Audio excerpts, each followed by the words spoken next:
Seni bir. Егер сенің ауылың қауіп төнгенде және батырды қажет етсе, халықты шақыр. Қазір бір топ жауынгерлерді талқандауға дайынсыңдар ма?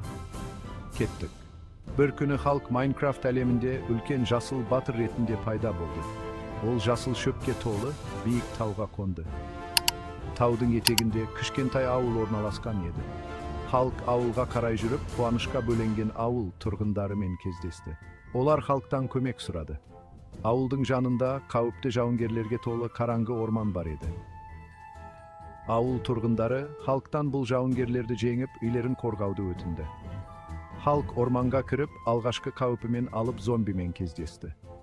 Қуатты жұдырғымен халық зомбиді жеңді. Келесіде халық ағаштардың арасынан от шашып, қатты күрсінген алып, айдаһармен кездесті. Қуатты соққымен халық айдаһарды құлатты. Ол барлық жауынгерлерді жеңіп, ауылдың қауіпсіздігін қамтамасыз етті. Ауыл тұрғындары оған батырымыз деп алғыс айтты. Халық ауыл тұрғындарымен жақсы қарым-қатынас орнатты. Бірге керемет күндер өткізді.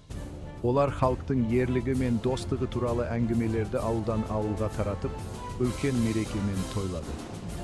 Майнкрафт әлеміндегі халықтың бастан кешіргендері оны шынайы батыр етті.